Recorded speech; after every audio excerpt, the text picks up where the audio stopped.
up, gentlemen? Hello. 68.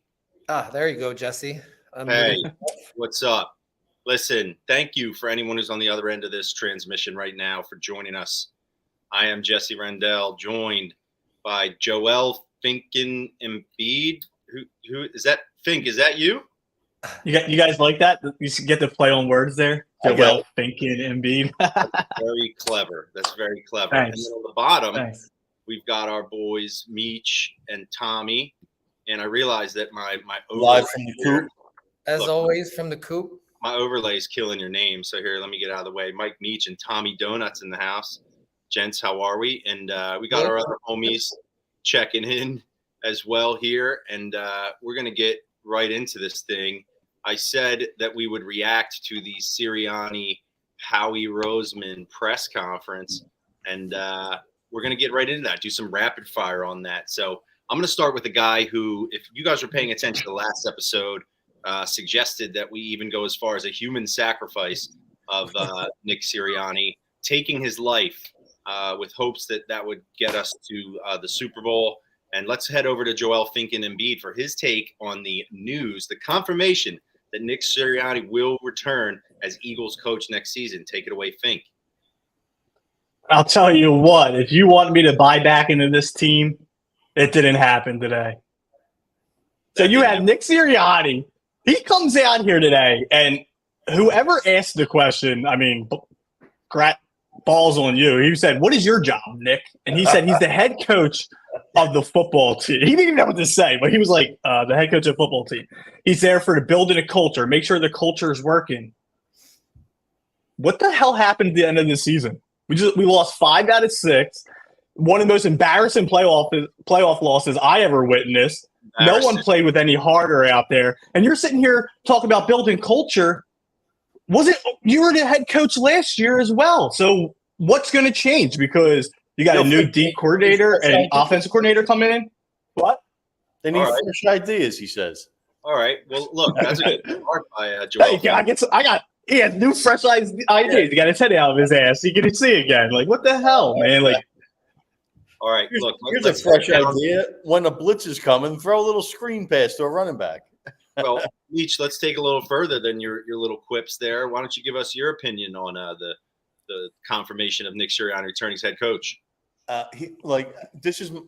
not trying to bail myself out or not have an opinion, but I am so bad at judging NFL coaches. Like, honestly, I think the coach I was most excited about in my entire life was Chip Kelly. I thought he was going to change football. Like, I really we all did.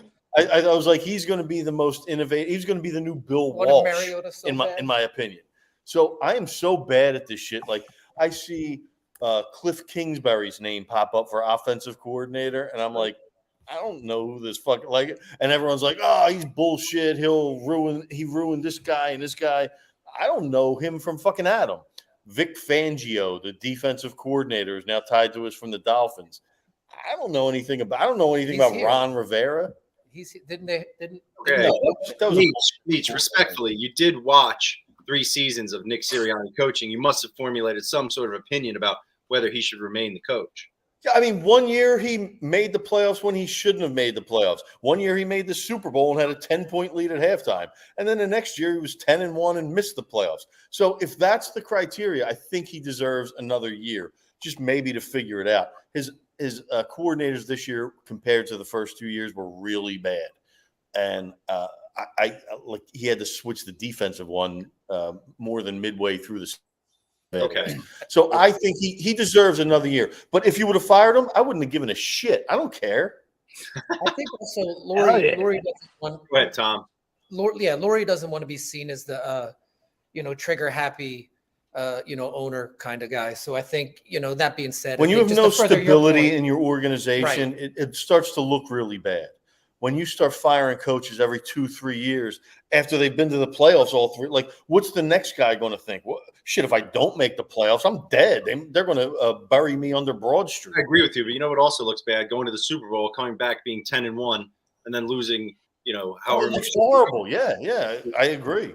Look, there's something said for everything, but let's get a guy in here who clearly has put on his NFL agent hat By the way, a certified NFL agent, true story. That is true. Goodhart, who's looking very professional in what must be his agency office. Mark. Yeah, Goodhart, is that an Eddie Jones Temple jersey I see back there?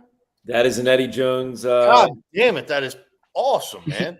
Legit signed throwback.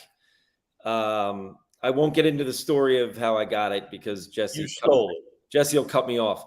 But True. No, I didn't steal it. You would have stolen it. I paid for it.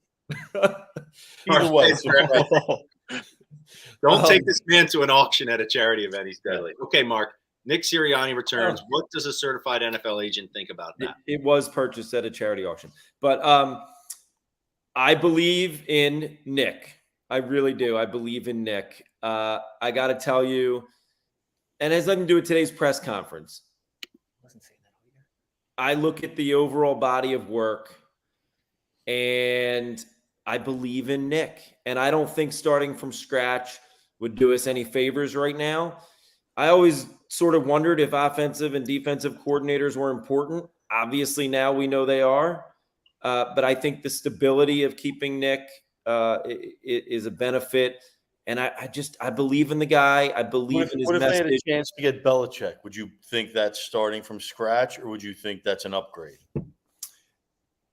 Listen, you're talking about potentially the best coach of all time. If you told me that we were swapping out, anyone for Bill Belichick, I'd have to think long and hard about that. But I don't even know that that's a realistic possibility.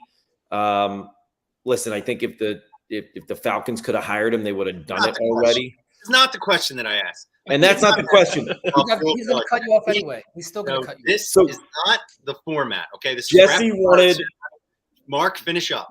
Jesse wanted a short take. My short take is I believe in Nick Sirianni. I believe the children are our future. Listen, keep that energy, Mark, just like you kept that energy when the Eagles were 10-1 and looked awful. And then had your heart broken. You keep that Nick Sirianni energy going into next season. But let me tell you, we sound kind of soft because Fink was the only one who was willing to really come out and take a stand against Sirianni. The thought that was going through my mind today as I watched this was, I got to assume you've got veterans like Fletcher Cox, Brandon Graham, guys that have really good relationships with the front office at this point. And you got to assume that Howie and Nick really talked to these guys, did diligence about how they felt about Nick. If they're bringing Nick back, that says to me that the players don't have an issue with Nick. It's not like they don't believe in him. As long as the players believe in him, I really think he still is the best option as compared to the unknown of bringing in another coach. Look, Nick did a lot of things right. He did more things right than he did wrong. If he can get rid of some of the dumb stuff he did, grow up a little bit, it sounds like in his press conference today, he's going to let an offensive coordinator come in and have, carte blanche about running more than 3 plays this year or next season. So I'm open to it. I think it was time will only tell if it was the right decision, but I'm not sitting here like Fink ready to make, a human sacrifice of Nick Sirianni. So, all right, well, look, that's what we have to. That was for a Super Bowl win. That's right. It wasn't just like I wasn't just killing the guy. I mean, if it guaranteed me a Super Bowl, I would do it. Let's And real quick, because I see this guy, real quick, we got to get this guy in here because I see him driving in his car. I don't know if this is safe, but let's get Rocky B-Ball. Rocky B-Ball. 20-piece nugget rock? Is that 20-piece nugget rock? Yo, Rock, I hope that's a self-driving Tesla you're recording in right now. This is a 4-cylinder Volkswagen that I'm in right now. Rock, while you have your eyes on the road, give us a quick report on your stat line from the game, quickly. Probably about 12-7-6, something like that. Good game. We got the W. 6 turnovers or rebounds? Nah, bro. That's 6 dimes, bro. You call me Rocky dimes. You call me Rocky rebounds. What the fuck is this asshole doing? Come on, dude. Get out of the way. Whoa. Quickly on Sirianni, Rock. Sirianni. I agree with everyone else, man. I think the guy deserves another shot. I mean, the dude's been to the playoffs every year he's going to coach. He went to the freaking Super Bowl, for God's sakes, right? He had 2 shitty coordinators. Whatever. He lost the Super Bowl. You don't just keep firing these guys. Like, I think firing Doug Peterson was a bad idea. So I think give the guy another shot, get him some competent coordinators in here and see what he can do. If he fucks up again next year and the Eagles look like shit again next year, then you get rid of him. But for now, I think it's the right move. Let's keep him around, clean a couple things up, and we'll see what we got. So that's my take on it. All right. What are we cleaning up? We're cleaning it all up, buddy. You know what this sounds Just like? one final thing. The Super Bowl loss was Gannon's fault, so that wasn't Sirianni's fault. There you go. Last season collapse was not Sirianni's fault. So when does Sirianni get held accountable? These are his teams. This is it. Well, I think what we're seeing here is a group of people who are slowly seem to have started to get over what's happened. They're not reacting as emotionally, and now are being, I guess reasonable about the fact that we want this guy to have another chance and more time. It's kind of disappointing. I like Fink's take best, but we got to move on because listen, there were other things that transpired that have helped us to start to move on from the disaster that is the Eagles. Just the 70-piece. There was a 70-piece nugget that was, part of the equation here. And I know at least a couple people on this chat were in the building for that. So Tommy and Mark, you guys were in the building for the 70-piece. How was that? It was great. It was actually kind of quiet almost through the first 3 quarters in a way, even though, he was putting it up, but that's kind of how JoJo does it. It's just like he does it quietly, and we become so accustomed to him, doing the magical things that he can do on the court to where you turn around and like, oh, he's a 50, 53, he's getting up to our 60. Oh God, 65, 60, it was nuts. And then, obviously by that point it was electric in there. And Mark, I was up in the box with Gabe and a couple of the guys, and Mark, you were down close. I'm sure it felt a lot better down there. Yeah, it got to a point where we were saying, someone was like, oh, he's going for his record. He's going for 59. I said, nah, he's going for 70. But I can't say I came up with this, but I did read it somewhere. The most amazing thing about it was it happened in the flow of the game pretty much. Yeah. Exactly. And, he only shot 2 3-pointers. I think he made 1. But other than the last, 5 minutes of the game, they weren't forcing it to him. Of course, poor Daniel House took an open 3 and got booed with like 4 minutes to go. It was like the only shot taken not by Embiid in the fourth quarter when he was in the game. But it really did happen within the confines of the game. And that was why I think, to your point, it didn't feel forced or contrived. It really was like a good version of the team and obviously the best version of him. Yeah, he scored 70 points in 37 minutes on the court. It was like, I don't know anything about game scores on Basketball Reference, but it's pretty much game scores are rated by the most efficient games ever played in NBA history. And I think that was number 3 behind like Jordan and Jokic probably. And Jokic he's got it was some other insane older guy, but it was pretty much I think it was Wilt. efficient game played. Like, what did he have? 26 at the end of 1, and he played the entire first quarter. So that's, his over under for the game was 35, and he had 26 after the first quarter. So that's 12 minutes. He scored 26 points, and then the rest of the game it was 44 points in 25 minutes. Is that right? Yeah. That add up correct? What was also amazing is Wembanyama scored 33 points on 10 of 19 shooting in 28 minutes, and no one even talked about it. That kid is. That'll happen to you when somebody scores 70 points. Now, that was obviously a wonderful occurrence, and I am happy for Joel Embiid. I'm happy for the Sixers fans. But real quick, does anybody remember the game that you saw the most points in basketball live in your life? Because I went through a stack of old stubs today, checking Basketball Reference to verify the highest scoring games, and the visitor and home guy, the highest scoring, were both in the same game for me. 2001. I went in January. I went to a Raptors Sixers game. It was a Eastern Conference semifinals preview against Vince Carter. Iverson scored 51 and Vince Carter scored 39. They were both the highest of any opponent and home player I've ever been to in my life. I went to a game where Kelly Olynyk scored 30 points, and I went to a game, it may have been his career high, Sarunas Marciulionis in like January of 93, scored 34 or 35. Yeah. He was the highest scoring, but the Iverson 51 and Carter 39 in the same game is the highest I've ever seen. I think mine was the same Iverson game, honestly. I love it. I love when people like need to go with the I seen. You know, that's very finkish. I see it too. Absolutely. That's home. I was there. Home and home. Beautiful. All right. Well, look, that was an amazing scenario that transpired there.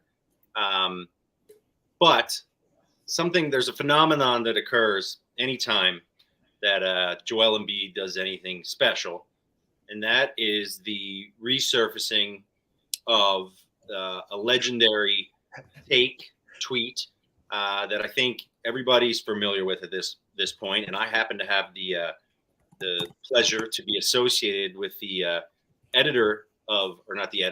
author of said tweet. And I'll just go ahead and pull it up here because, you know, you guys know, a lot of people know what I'm getting at with this. This here I have for you folks, the famous tweet by one former governor of Pennsylvania, former mayor of Philadelphia, happens to be my father, Ed Rendell. And, you know, he may have tweeted at a certain point, Joel Embiid, a great pick for Sixers, but we will regret passing on Doug McDermott for years to come. Now, on its face, that may seem like a horrible take. And I know what you're thinking. A man who was once called America's mayor and who has a relatively historic legacy in Pennsylvania and Philadelphia for being one of the greatest politicians of all time has, you know, sullied his legacy with this awful sports take that is resurrected every time Joel Embiid does something good. Well, you would think that I'm here to, you know, accept responsibility for that. That I would be here to, you know, express feelings of being ashamed and, you know, talking about how that is a terrible take by my father. And if you were thinking that, you would be absolutely wrong because you are a fool, like all of the people who completely misconstrued what this tweet is actually about. Okay. Now, do you want me to defend you here? No, I don't, because I don't need you to defend me. Because I know that the people would never listen to me about this, right? They wouldn't listen to me. They know I'm biased, and so they're not going to want my explanation as to why this isn't an awful take. So I brought in the preeminent source for what are known as awful old takes. And we have one, Fred Siegel, the gentleman who is the originator of the account Freezing Cold Takes, which has become very popular on many platforms. Fred, first of all, welcome to the show. How are you tonight? What's happening, Great, Fred? thanks. Thanks for having me. All right. I couldn't be more excited to talk to you. And this actually goes back a little bit in that I can't remember what was going on, but this tweet came up last season again. Oh, and yeah. I was looking at it and someone was tagging you and you said something. And I actually was sitting with my dad and we were going back and forth. I commented that you had the facts right. And I'm going to flash up your tweet real quick while you well, first of all, explain how you became familiar with this tweet. You're not from Philadelphia, right? No, I'm not from Philadelphia. I'm from South Florida, but I mean, I get familiar with these tweets because I get tagged to them thousands of times. I mean, just thousands and thousands of times. Now, this one, and there's one from Elliott Shore Parks now that one was actually really bad. I mean, he was complaining about the Embiid pick when they picked him. But, you know, I start to like look into it. It didn't seem right because why? It just didn't seem that someone would advocate for McDermott over Embiid. Like, anybody would do that. It's irrational. So look into It's not inconceivable. Yeah, I don't know. I mean, yeah. So what happened was I just looked at it, and I looked at the draft. It was pretty simple. Once you see the draft and that they had 2 picks in the top 10, it was pretty obvious that he was saying that he liked the 8th pick and that he didn't like the 2nd pick, which they picked Elfrid Payton, and then they traded him directly for immediately for Sarek.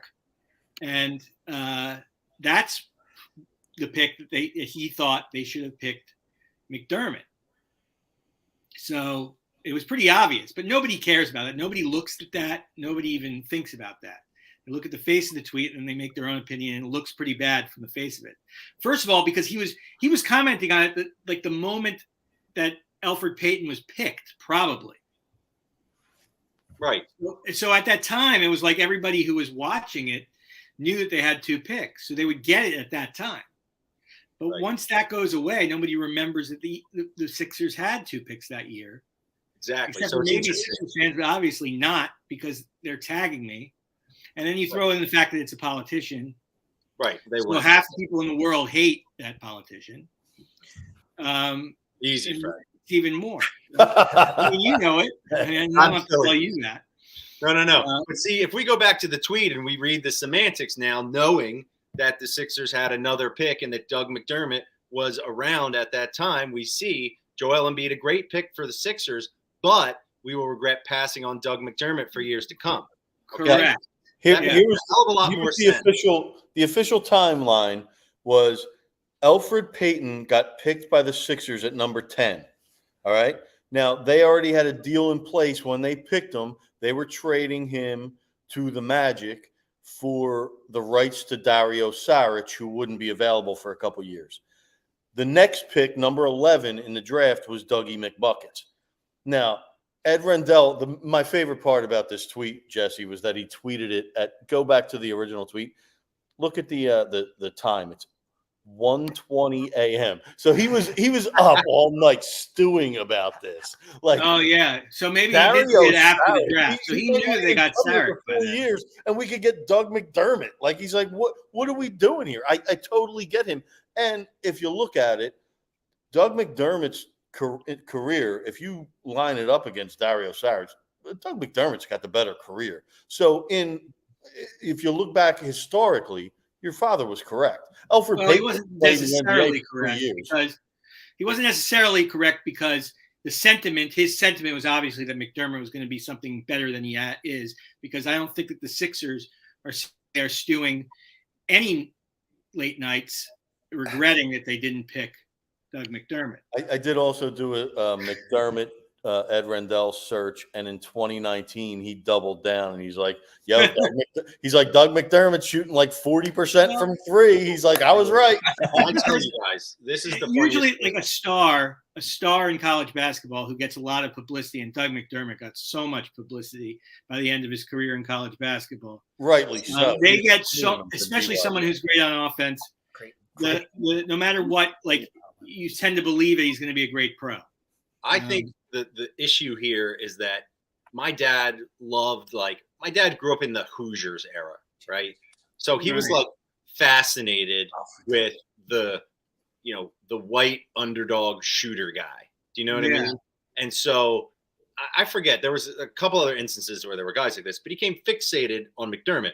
Best part is he tells me, like, over the years, the last 10 years, we'll be on the phone and he'll say, "You know who had a great game tonight?" And I'm like, "Nah, McDermott." Like, Doug McDermott.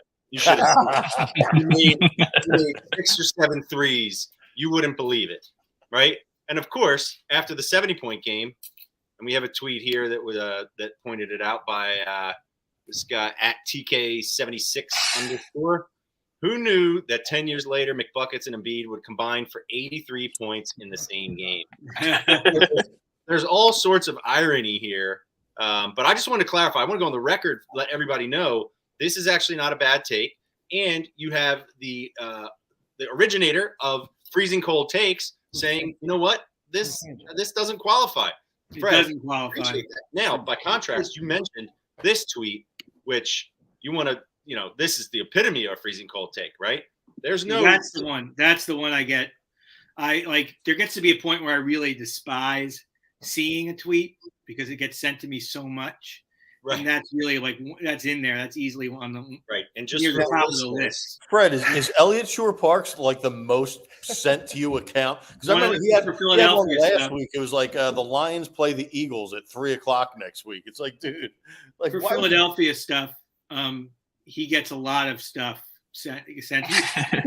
But to his defense, like these type of people, I don't know if I guess it's to his defense, but you're only going to be getting tweets sent to me so much if you say all the stuff. Right. And there's certain people who just won't say stuff that they mean. And like guys, he doesn't care. Let me ask you by the way, real quick, Meech, I just want to, for the people who are listening, can't see this. The tweet we're talking about is by Elliott Shore Parks, who's a accomplished media member here in Philadelphia, who said, "One prospect I am not sold on is Joel Embiid. If I were the Sixers, I would take Noah Vonleh over Embiid." So let's not put this tweet and my father's tweet in the same category. It's not even close. Even if McDermott turned out to suck, this tweet still wouldn't qualify because it's not big enough. Like, who cares that they didn't make it? And it always is sent to me when Embiid does something good. So the sentiment is that they felt like I tell you, advocated for over Embiid, but nobody was advocating for McDermott at 3. Right, and the fact that everyone would think that, leads me to believe they have no idea. My dad actually knows a few things, but this is just an example of the fan base totally getting something wrong. I saw a Sports Illustrated article today that basically pulled this and pulled all the people. I think Crossing Broad, never forget or whatever. They bring it back up. I got Sports Illustrated. Yeah, never forget. Yeah, I get that a lot. Sorry. I refuse to post them if it's not. Sometimes I get it. Sometimes I don't do enough research. Sometimes I get it where it's on the line and I miss it. But that one I know, and I'm not going to post it because I just it's there's a you have to be at least genuine about it. You have to, if you know for a fact that it's doesn't apply, you can't post it. Now, Fred, see if you could follow me here. Have you ever had a tweet that was deemed a freezing cold take that ultimately ended up being not true, and so you could say it's the elusive freezing cold take of freezing cold takes? Yeah, I mean, I've had plenty. I mean, I think about for me that I posted. Oh yeah, happens all the time. Not just you, but that you've aggregated. And yeah. Any person who has had a terrible. I mean, I could think of a lot of guys. Philadelphia version of that would be, I would say right now, Carson Wentz. Like the second, it always happens because the second anybody does anything good or bad, I mean, especially in today's world, the judgment is made. The judgment is automatically made. But I'm saying, like in the case of that Noah Vonleh tweet, to where like there would be a Noah Vonleh in that tweet that would end up being better than the guy. Yeah. Take about. Yeah, I mean, I can't think of it off the top of my head. I mean, I can think of like Jim Harbaugh with Michigan. By 2020, like all the folks that were sending me things that said, I may have posted too, or someone saying that Harbaugh was a bad hire. It's confirmed. I mean, he was a bust at Michigan. Right. It's confirmed. And Meech, or people sending me things that he was going to win a national championship at Michigan, and I retweeted by 2020. And then he ends up going to win one. Like stuff like that. But yeah, it happens. I'm going to start that account that starts calling you on the freezing. There are accounts like that. There's one account called freezing cold takes. Cold takes. Yeah. Freezing cold takes or something. Yeah. The coldest takes of freezing cold takes with an @ in front of all that. There's so many of them, but it doesn't come up enough. I mean, there's been like 50 to 100 times it's happened, but it doesn't come up enough where it'd be like a prolific account. You wouldn't be able to post that much. Yeah, I'm sorry. I didn't mean to. No, you can do it all you want. Go off track, Yeah. So, Fred, I have a question. So you said there you get that one tweet that you hate to see that comes across your screen. Are there any of those freezing cold takes that you absolutely just love to see? Like it makes you just smile every time you see it. That it's so bad. Well, after a while, nothing could make me smile for the amount I get tagged to it. But Cowherd, Dak Prescott one with Cowherd. Reese said Dak Prescott would be. It was during a Mississippi State Alabama game, and Prescott wasn't playing very well. It was 2014. Coward tweeted, Dak Prescott will be a back of the NFL, period, at tight end, period. That one I really like.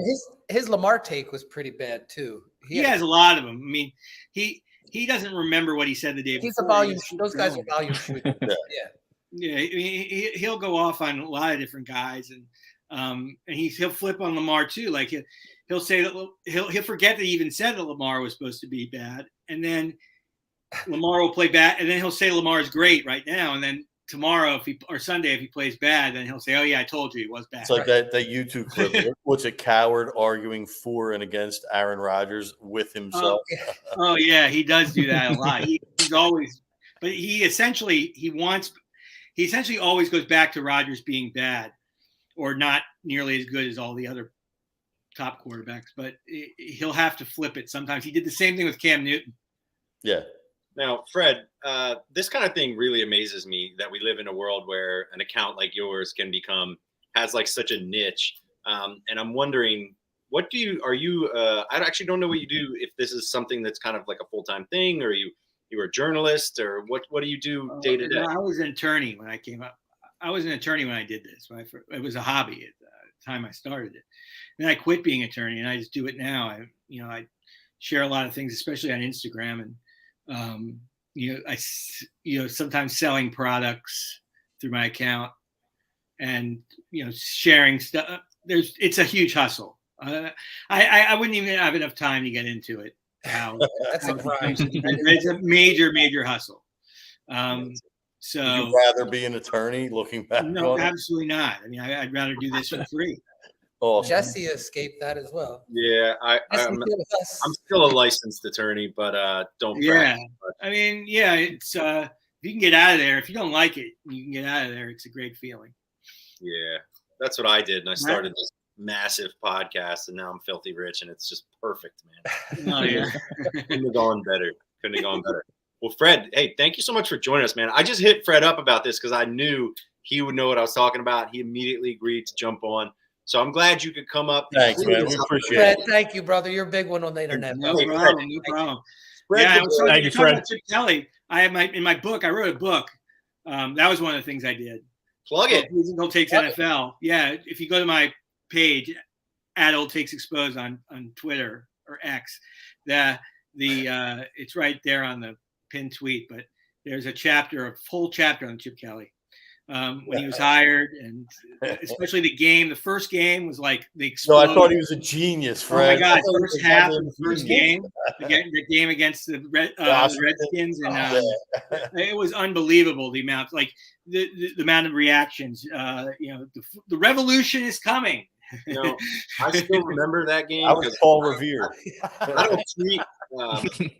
Historically, I haven't been a big tweeter, but I always had a Twitter account. And after that game, I tweeted, I'll never forget, I tweeted, Chip Kelly, period. That is all, period. Yeah. That particular, the whole chapter's on takes about that. All the different takes about Kelly and how badly they wanted. I mean, he wasn't that bad. He was a good coach.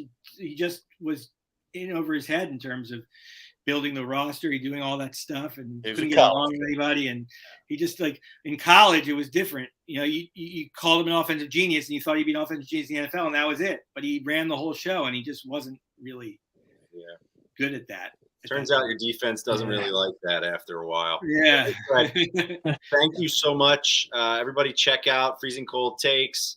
Great internet content, and I'm sure till the end of time there will be more Freezing Cold Takes for you to continue to post. Thanks, let us say that we set the record straight here that the Ed Rendell, Doug McDermott tweet is not a Freezing Cold Take.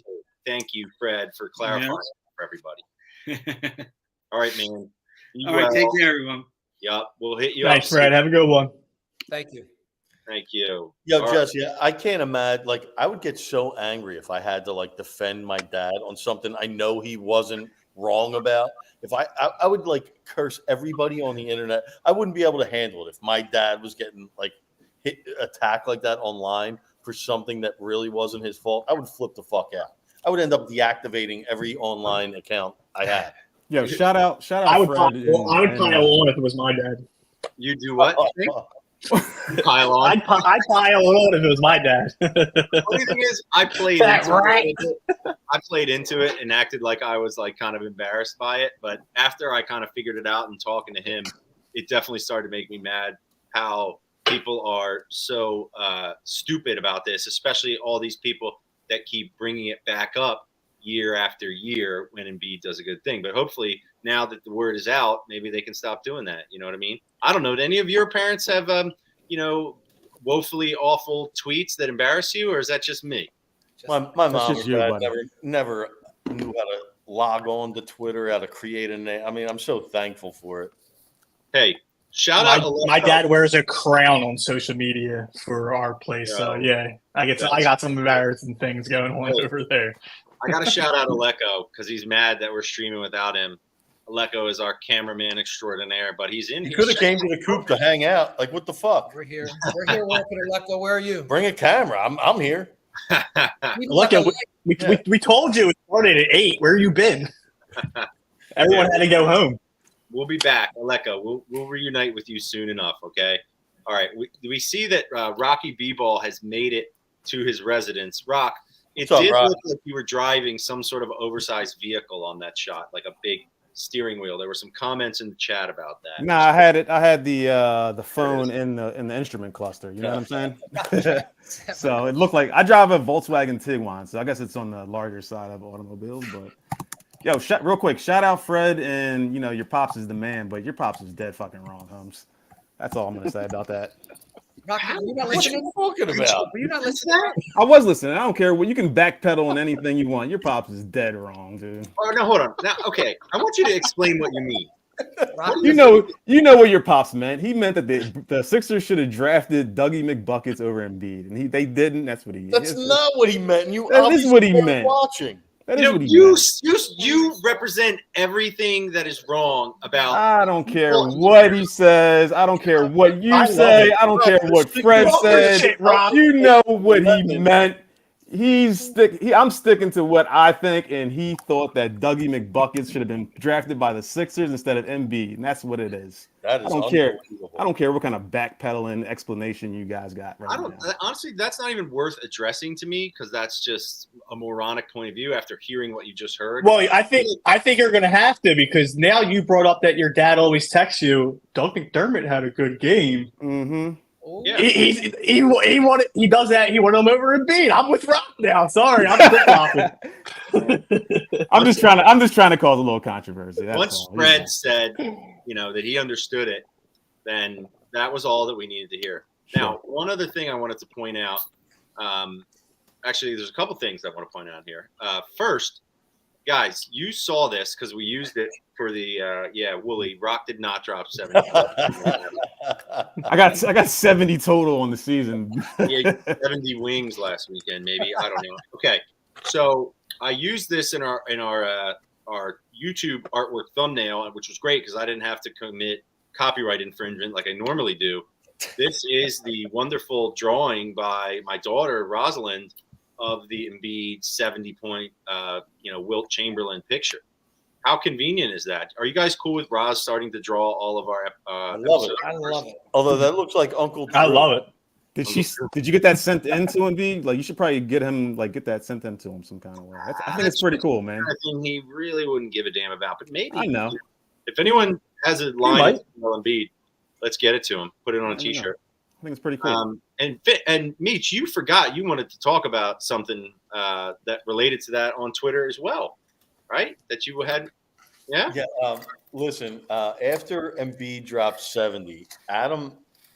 I don't know if anyone remembers who Adam Aron is, or Aaron, or whoever it is. Aaron. Aaron.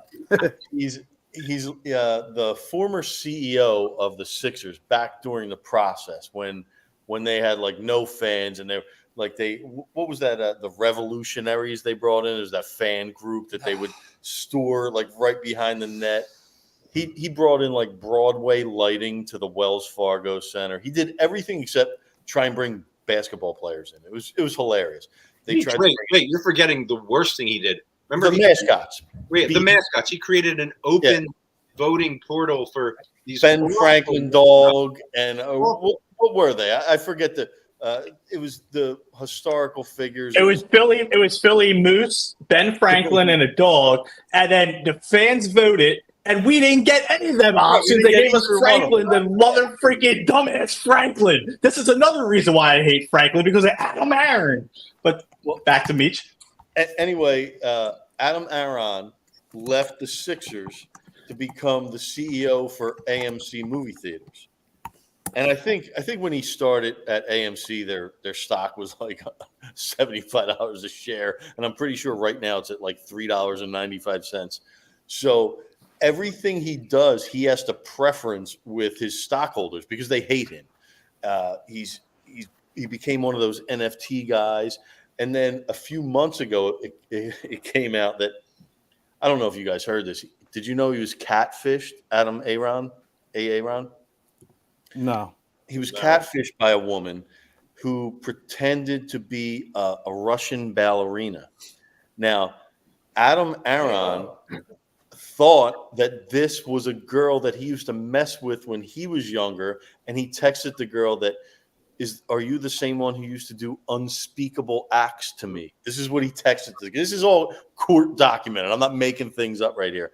And so Adam started sending this girl explicit pictures, which you could draw your own conclusions of what an explicit picture. Don't worry, Meech. I just kicked my kids out of the basement. Okay. So, well, I'm not going anywhere further than this. But anyway, he accused her of blackmail. But all this came out because he actually fell for it all. He's a dummy. And he sent out a tweet. Jesse, put up this tweet that he sent out the other day. You got to follow. You think he got a hog? This is the most unhinged thing I've ever seen. First of all, the picture of Embiid, it looks like a hostage picture. He's holding a sign showing the date. This is for a kidnapper. And this is what he wrote. This is after Embiid dropped 70, which is like the coolest thing that's happened to the Sixers all year. So painful. 4 years after COVID, the industry-wide box office is still ludicrously anemic, and AMC stock has slid to $4.48. Difficult to think about anything other than guiding AMC back in these challenging times.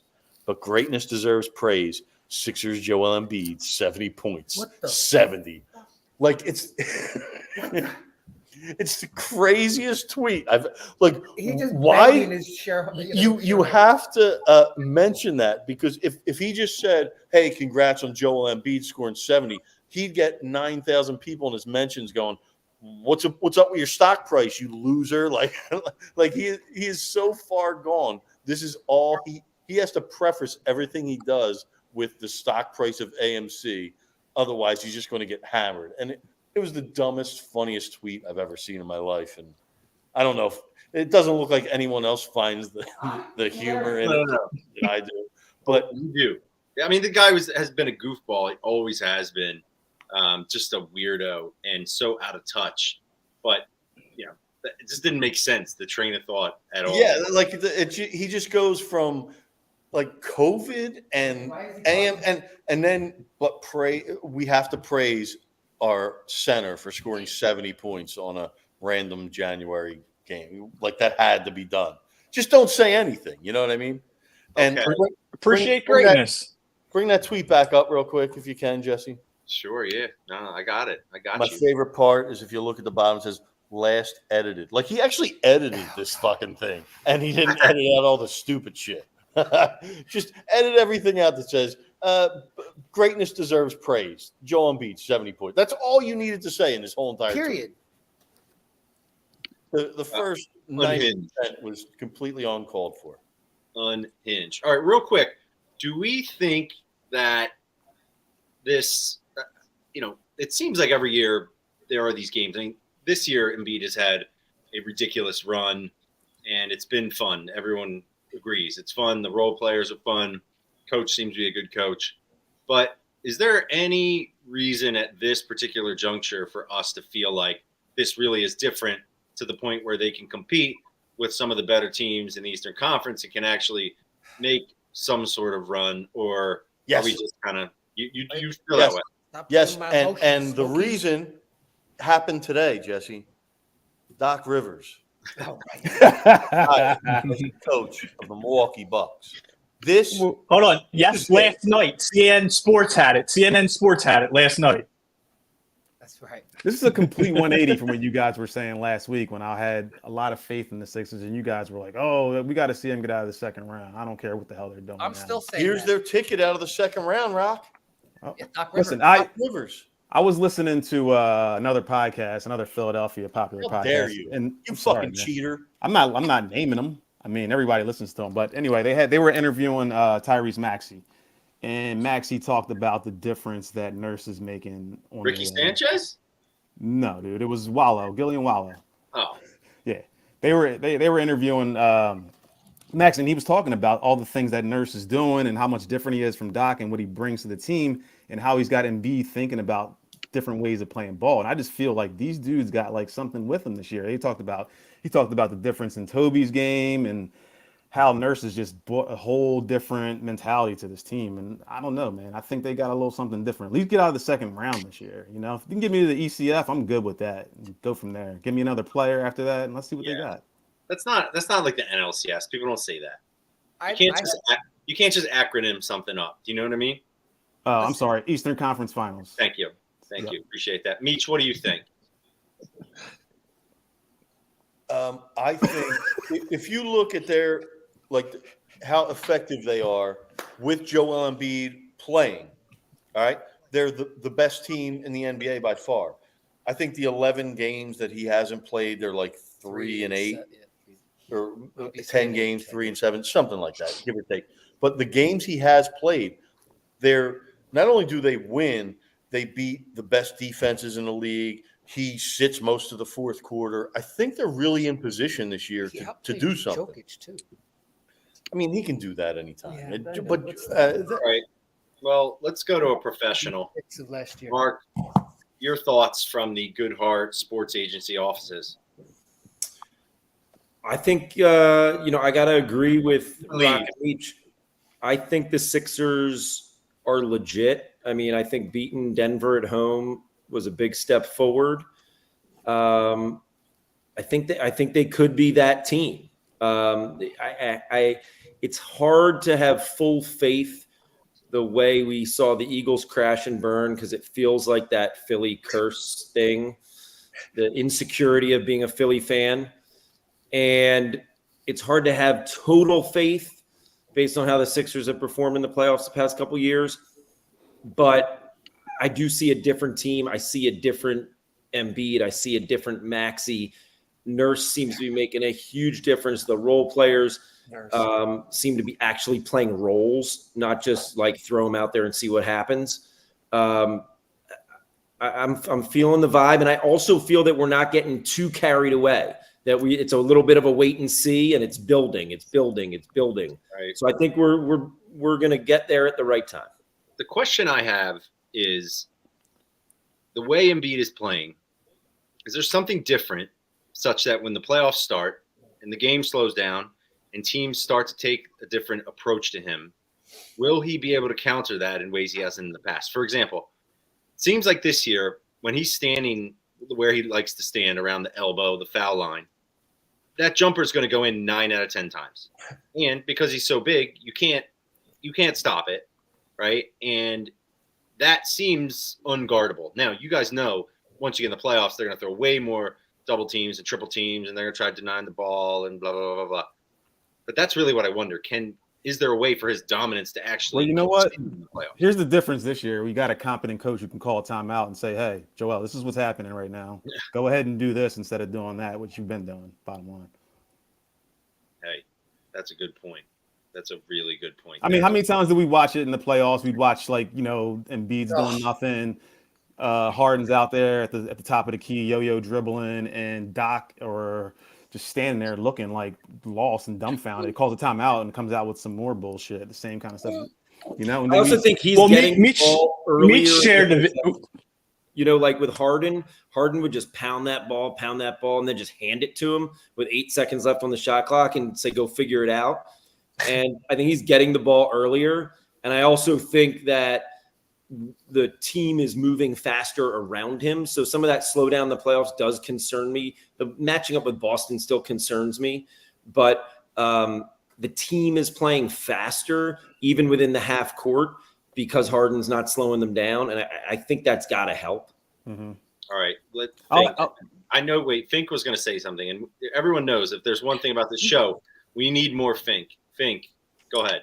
No, I was just going to say what Meech shared video Doc Rivers out of the timeout. He's sitting there like, okay, guys, let's go. Let's get him. Like, you have a full new coach. Everyone's been watching with Nick Nurse. He's unlocking new things out of Embiid that we haven't seen. Thank you. I heard that, guys.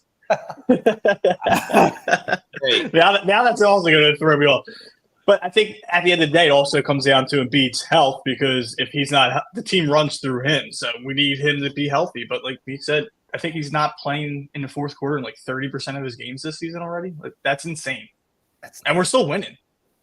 Unrelated, Fink, I was just wondering with the stash, how far are we going with that? Because it looks like thicker than I've seen it.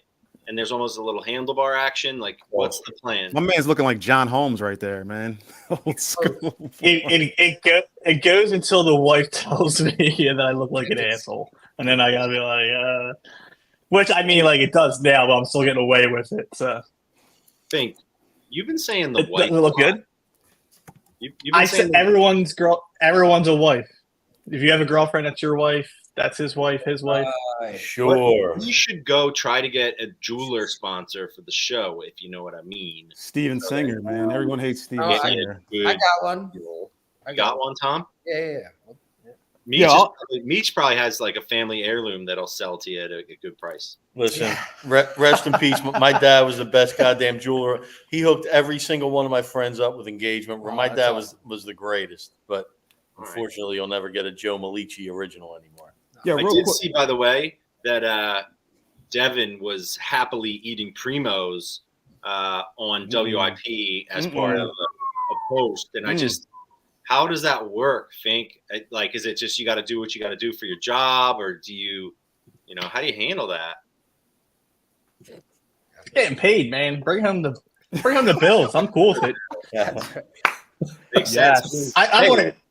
Primos, if you're out there, get her in a commercial if you want. We could she can act. We can get like things going on here. Throw me a couple hundred for some parlays, and we're good. Somebody's got to pay for that apartment and that beautiful. Studio that you're coming to us live from, right? So got to keep it going, baby. Keep it going. I'm actually inside the coop. They just don't know where I'm at. I'm in the walls. Right. Okay. Well, we are nearing the end. Gentlemen, we are nearing the end, whether you like it or not. But I did want to open up the floor to any personal anecdotes. And I'll start with something that I made part of the official agenda, which is the death of the snow day. Now, here's the thing. It had been 3 years, I believe, since we had meaningful snow. Am I getting that right? Fink, you would know. You're the weather hater, right? That sounds about right. 3 years. I think it's been 2 years since we had over like an inch of snow, and like 3 years over 6 inches or something like that. Now, what happened in the last 3 years that kind of changed society completely? Who can tell me? COVID. Correct. A freaking pandemic. There was a phenomenon that occurred during the pandemic that changed the way we worked. Freaking remote working and Zoom meetings, okay? Technology and COVID has ruined the snow day, because guess what happened? We get a snow day. My kids are off school for the first time since they've been like old enough to really enjoy it. And what do I want to do? I want to go out there, I want to go play in the snow and do the snowblower. And, I had a meeting, and the person that I was going to have a physical meeting with said, hey, I guess we're not going to meet today, but here's a link to the Zoom. Are you kidding me? Like, I want a snow day, and I got to sit at home and be on Zoom, for 3 hours while it's snow day. It's killing me. It's the adult, in me. The child has been strangled out, and I just blame us. We should have, as a city, said, no, it's a snow day, no Zooms, no working. Go play in the snow, everybody, like you're 13 years old. Yep. That's my thoughts. Now, Fink, you hate winter, but you said you did go out and take some nice pictures in Old City. So I'm a little confused as to where you stand on the snow day. First, they come for our snow days. Next, they take our sick days. Well, I'm sorry, you threw me off on that one too in the face you made. Who doesn't enjoy a snow day? I get days off for snow days. I think that we should have more of them. You guys, I like the snow. I do like the snow. I only like it when it first snows. I don't like it after the first hour or two. He dresses up like Ralphie from A Christmas Story. I can hear you. So you guys don't continue to make hoagies when it snows? I thought that's when people needed them the most. We follow the school districts. Philly schools are closed. We're closing. Because people don't You want to eat. got to worry about your employees' health. You guys want us out there on the roads risking our lives over some lettuce, tomatoes, and some meats? No. Yes, very much so. Yeah. You guys want your drivers to die and stuff? Look at you. I have to question the man that wears the crown because the places near me are making a ton of money when it snows because everyone's at home. You know? Yeah, Fink, you got to make the DoorDash their lives, not your employees. Yes. You just make them risk their. Yeah. They're making money because Finks is closed that day. Yeah, tell him, Mark. My dad's also like 85 years old. He wants to work. He's a nut. I have to fight for those snow days. Don't take them from me, Jesse. I might have to get in touch. Don't be bringing it up. Let him know that I think it's a shame that his son is such a wuss. Uh-uh. Nation of wusses. That just brings it full circle. You think the Chinese would close the Chinese store? They don't. They don't. They don't. They don't. Shout out Look, to them. That's as good. That is as good a bringing it all full circle as I can do. So unless anyone has the worst day of my life. Unless anyone has any closing comments, I think we can wrap this thing up, gentlemen. Anything? Yeah, I wanted to talk about how I lost all trust in the Phillies sports teams, but I'm not doing that at 56-49 in the show. I don't have the energy to do it, Meech. Do it. No, we can postpone this because it's not going to change in a week. So, hey, maybe Embiid will score 100, and then that will really, bring you back. Yeah, you just went on a little diatribe there about how you're starting to believe in the Sixers, and now you're talking about you don't believe. Let's just save it for. I think trust issues are deeply rooted, and he'll have. They're not the same thing, man. It's tell him good heart. I think Jason Kelsey is close to jumping the shark. Oh, don't you say that. Don't you say that. Listen, I got a little nod out of Meech over there. Oh, Rock's thinking it. Mark's thinking it. Everybody's thinking it. I got a feeling that Jason Kelsey's going to want to play with his brother Travis next year in Kansas City before calling it a career. What? No, don't you say that. That would be such a snake move. I don't even know how I got 2 pence here, but that would be such a snake. No. But the content that would create, that'd be great for their podcast. So truthfully, it would be brilliant. They don't need any more content. Listen, don't say anything bad about Jason Kelsey on this program. Do you understand? He's infallible in this city. All that he's done for you, how dare you? Enjoy what he gives you. You understand? Enjoy what he gives you. Yeah, he's just living a little bit, man. He's just letting loose a little bit. The guy's had a long career. He had a shitty season. He wants to go and party in the booth a little bit, man. There you go, Wooly. Wooly got $100. $100. He wanted to experience what it's like to be in the parking lot with the Bills Mafia. Come on, man. What else do you want from the guy? He's a genuine artist. Retired. I bet his podcast was there with all the cameras, right? I don't think so, bud. That's all it is. It's a charade. Oh, come on. Jesse, you got to cut this hate off. This is terrible. Yeah. Wooly wants to bet you $100 that hate fuels me. I just sit at home and think of things that people will get pissed off about. Odds on that to agree because it's not a fair, straight up bet. The chances of him playing on the Chiefs next year are pretty much zero. Right? Did you have to bet $10 against the 100? But not even 10. Whatever. Okay. Yeah, you would set the odds. I like you, bro, but I'm not betting it. I just know that bad shit happens to us, and that's the kind of shit that would make me angry. So it'll probably happen. Love always wins. And that's Meech's trust issues that we will discuss on next week's episode. Thank you, Joel, Fink, and Embiid. And thank you, all of you guys, for joining us. And we'll see everybody next week. We are going to try our best to do our episodes every Wednesday at 8 p.m. That probably won't happen every week, but we want to be more consistent and reliable for you people. So we'll see everybody next week. I wore this out of respect, this jersey. as you should have. That's a nice item right there. That's a nice item. All right. Peace out, gents. Have a good night. You all. Bye.